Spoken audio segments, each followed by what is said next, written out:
ओम शांति। जय जिनेन्द्र। पर्युषण महापर्व चल रहा है। सभी अपनी अपनी साधना में अवश्य लगे होंगे। महावीर स्वामी जी के एक महावाक्य से प्रारंभ करती हूँ। महावीर स्वामी जी ने कहा, सूर्योदये पासती चक्षुणेव, जिसका अर्थ है सूर्योदय होने पर भी दिखाई तो उसी को देता है जिसकी आंखें खुली हो। भाइयों एवं बहनों, आज पर्युषण महापर्व में अंतर मन की आंखें खोलने का अवसर आया है। इसी आंख के खुलने पर हम वो सब कुछ देख पाएंगे जो धर्म हमें दिखाना चाहता है। धर्म में हम अनेक बातें सुनते तो आते हैं, परंतु उसकी व्याख्या, उसका सार, उसका अर्थ अपने जीवन में लाना, उसकी धारणा अपने जीवन में करना, यही तो सबसे बड़ी सिद्धि है। अपने को धार्मिक कहलाना हर किसी को अच्छा लगता है, परंतु धर्म कहता है आपका जीवन, जिसका प्रत्येक कर्म उस धर्म से सुशोभित हो, तो आप स्वयं ही धर्म का स्वरूप बनते हैं। महावीर स्वामी जी ने यह भी कहा है, पन्ना समीक्षये धम्मम, अर्थात जो बुद्धि है वो धर्म की व्याख्या करती है। आइए हम धर्म के कुछ बिंदु की सुंदर व्याख्या सीखते हैं।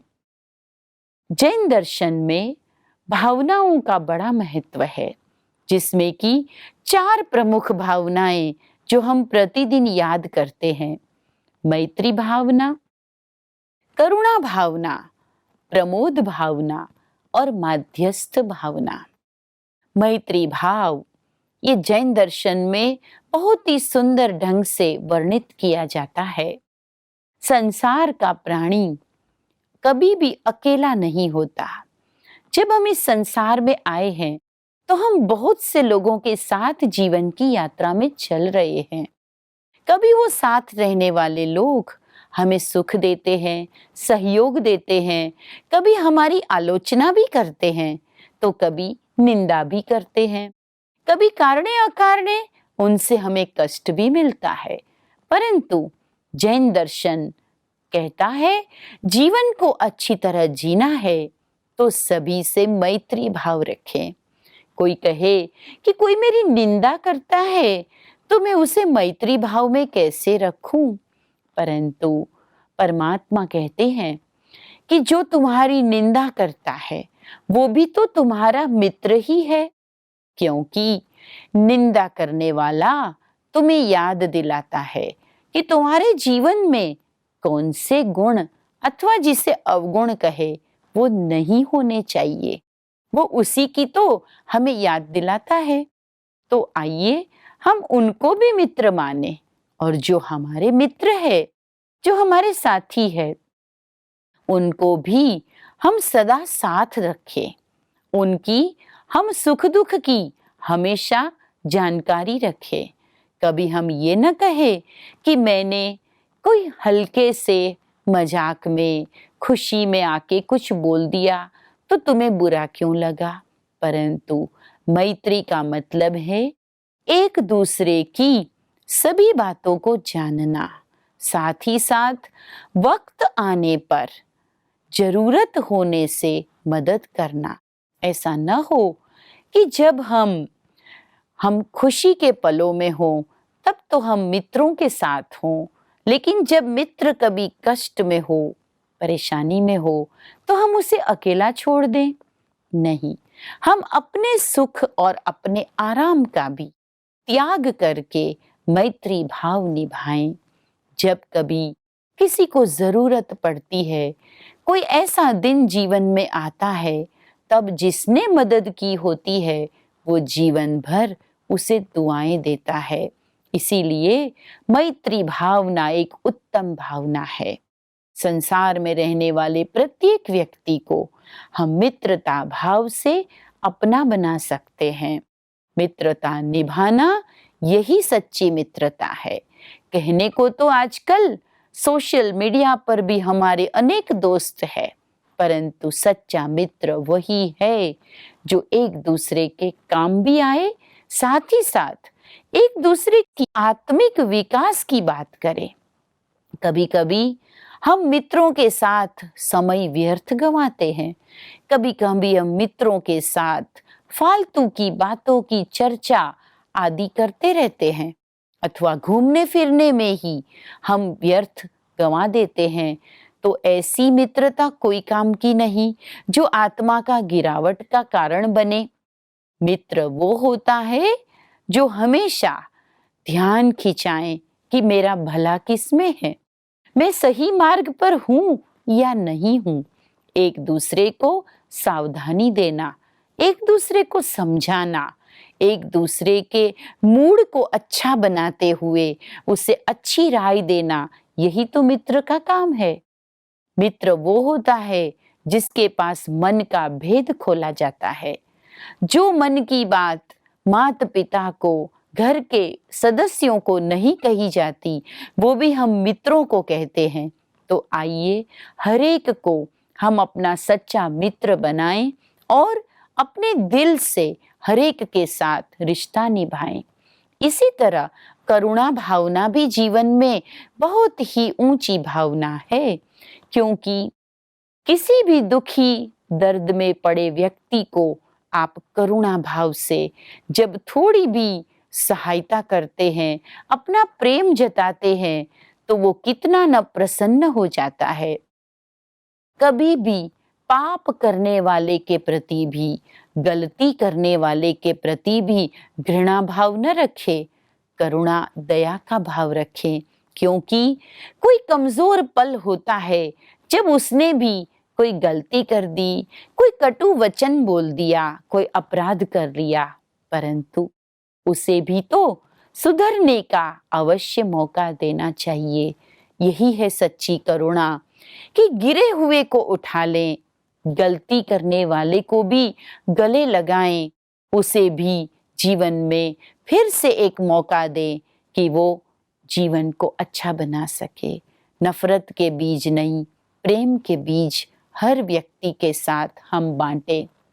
इसी तरह प्रमोद भावना, ये एक इतनी सुंदर भावना है कि किसी भी व्यक्ति में कोई विशेषता आप देखते हैं, कोई गुण देखते हैं, कोई उपलब्धि उसे प्राप्त हुई है, कुछ उसके पास विशेष क्वालिफिकेशन है, तो उससे ईर्ष्या भाव न रखें, परंतु उनके प्रति भी अपना मन आनंदित होना चाहिए।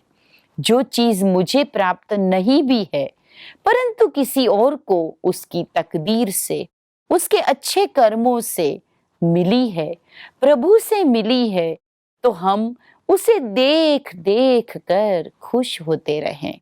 आज देखा जाता है संसार में ऐसी प्रमोद भावना की बहुत कमी है। व्यक्ति स्वयं के दुख से जितना दुखी नहीं है, उतना दूसरों को सुखी देखकर दुखी होता है। उसे अच्छा नहीं लगता कि कोई प्रशंसा को पाता है, कोई विजयी हो जाता है, कोई प्रशंसा को प्राप्त करके बहुत खुश होता है। किसी का परिवार बहुत अच्छा तो किसी के पास डिग्री बहुत अच्छी, किसी का जॉब अच्छा तो किसी की संतान अच्छी, किसी की गाड़ी अच्छी तो किसी का बंगला अच्छा, किसी में सद्गुण अच्छे। तो ये सभी उसके श्रेष्ठ कर्मों का फल है। निश्चित ही वो आत्मा पुरुषार्थी है, अच्छे विचारों वाली है। उसके पूर्व कर्मों को हम जरूर देखें, उसके संचित कर्म बहुत अच्छे रहे होंगे, इसीलिए उसने ये सारी चीजें प्राप्त की। तो हम मन ही मन उस आत्मा के प्रति अहोभाव रखें, किसी भी व्यक्ति के प्रति ईर्ष्या की आग में न जले। यही तो करुणा भाव और प्रमोद भावना हमें सिखाती है। हर एक गुणी जनों के गुण को देखें, स्वयं में भी ऐसे गुणों को धारण करने का संकल्प लें। साथ ही साथ माध्यस्थता को भी जैन दर्शन में बहुत ऊंचा स्थान दिया गया है। माध्यस्थ यानी जहां कहीं भी दो व्यक्ति के बीच में, दो समुदाय के बीच में, दो विचारधारा के बीच में कोई भी प्रकार की अनबन दिखाई देती है, कहीं कोई झगड़ा हो गया, कहीं कोई बात ऐसी बिगड़ गई, मेरा काम क्या रहेगा? मेरा काम उस अग्नि में पानी डालने का हो, उसे शांत करने का हो, उस समस्या को मिटाना मेरा धर्म है। और उसके लिए भी बड़े शांत भाव से दोनों पक्ष को हम समझाएं। किसी एक पक्ष की तारीफ न करें, किसी एक पक्ष की साइड न लें, परंतु दोनों अपनी जगह अपनी भावनाएं जो व्यक्त की तो उन्हें समझें। हम हो सके जितना निष्पक्ष रहें और सबके झगड़े मिटाएं। कम से कम मेरे कारण कहीं पर भी कोई समस्या उत्पन्न न हो, समस्याओं का समाधान करने वाला मैं बनूं। यही तो मेरे जीवन की महानता है, यही माध्यस्थ भावना सिखाती है। अगर योगी, आत्मचिंतन करने वाला व्यक्ति, सच्चा साधक तप करता है, निर्जरा करता है और जीवन में ऐसी मन की साधना करता है, तो ये चारों ही भावनाएं उसके व्यवहार में, उसके जीवन के प्रतिदिन के कार्यों में जरूर झलकेगी। आइए हम जरा अपने आप को देखें कि हम व्रत उपासना तो करते हैं, हम उपवास आदि करते हैं, परंतु आज से इन भावनाओं का सच्चा व्रत ले लें कि हम जैसे भोजन के बिना रह सकते हैं, तो हम अपने इन दुर्गुणों के बिना अब जिएंगे और सद्गुणों के साथ जीवन को आगे बढ़ाने की हम हिम्मत रखेंगे। आज के दौर में अशांति और तनाव का मुख्य कारण हमारे आंतरिक कुछ ऐसे दुर्गुणों का पनपना है। हम इस पर्युषण पर्व के दौरान अपने मन की भी सफाई कर दें। मन की इन दुर्गुणों की जो निर्बलता है, इसे मिटाने के लिए दृढ़ता पूर्वक कदम बढ़ाएं, क्योंकि आखिर हम ही है जो सद्गुणी थे और समय रहते जन्म जन्मांतर में हमने कुछ दुर्गुणों को अपना लिया है। तो अपनी उस वास्तविकता को फिर से उजागर करने की तरफ अपने कदम बढ़ाएं। आइए सद्गुणों से जीवन का श्रृंगार करें। ओम शांति।